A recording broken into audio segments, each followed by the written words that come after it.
भरत राम को मनाने वन चला। रास्ते में गंगा पड़ी, सबने स्नान किया। फिर यमुना पड़ी, उसमें भी सबने स्नान किया। आखिर में सरस्वती नदी आई, सबने स्नान किया। भरत ने स्नान नहीं किया। लोगों ने पूछा, महाराज आपने स्नान क्यों नहीं किया? तब भरत ने कहा, मैं इस नदी में स्नान नहीं करूंगा, क्योंकि इसने मेरी माँ को ऐसी कुबुद्धि दी कि उसने मेरे भाई को वनवास भेज दिया। भरत राम के पास पहुंचा तो राम ने कहा, बोल भरत, तुझे कौन सा पद चाहिए? तब भरत ने कहा, प्रभु मुझे पद नहीं, पादुका चाहिए। जिसे प्रभु के पद मिल गए उसे दुनिया में पद तो स्वतः ही मिल जाते हैं। वर्षा पहाड़ पर होती है, लेकिन पहाड़ कभी नहीं भरते, वो सदा रीते के रीते रहते हैं। नदी नाले गड्ढे भर जाते हैं, जो खाली होते हैं वही भरते हैं। मेरे प्रवचन में पहाड़ बनकर मत आना, अहंकार लेकर मत आना। खाली आना तो मैं तुम्हें लबालब भर दूंगा। मैं तुम्हें कोई उपदेश नहीं दूंगा, बल्कि जीवन का उद्देश्य बताऊंगा। आदेश भी नहीं दूंगा, वरन आचरण का पाठ पढ़ाऊंगा। प्रवचन तो एक बहाना है। दरअसल मैं तुम्हें कंस से हंस और हंस से परमहंस बनाना चाहता हूँ। नारी 10 लाख के आभूषण पहन ले, लेकिन कपड़ा न पहने तो सुंदर नहीं लगती।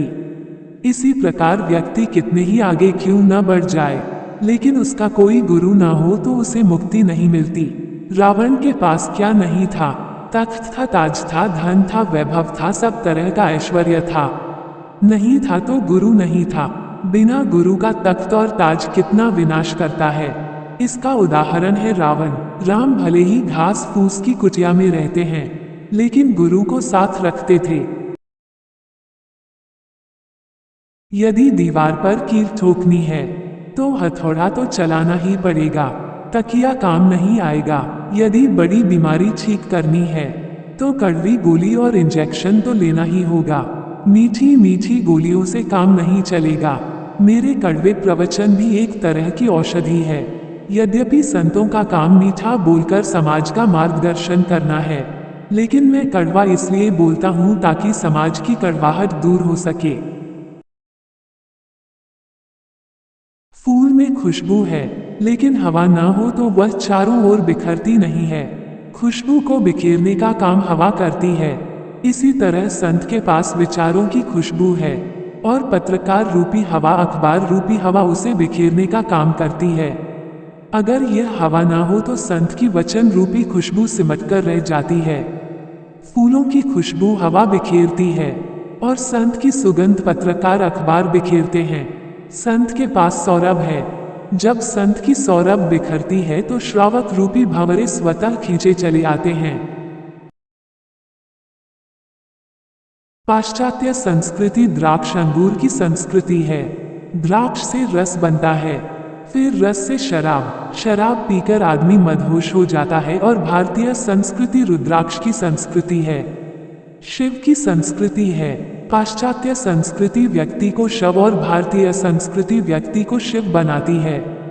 अगर पाश्चात्य संस्कृति में लंदन में 400 सिनेमा घर हैं, तो भारतीय संस्कृति में वृंदावन में 400 भगवान के घर मंदिर हैं।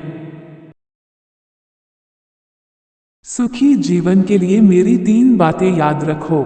1 बात, ठीक ढंग से रहना आ जाए। 2 बात, ठीक ढंग से अपनी बात कहना आ जाए। और 3, जरूरत पड़ने पर सहना आ जाए। हमें ठीक ढंग से रहना नहीं आता, हमें कहना भी नहीं आता, और सहना तो आता ही नहीं है। बच्चों को माँ बाप कुछ कहते हैं तो बच्चों को सहन नहीं होता और घर से भाग जाते हैं।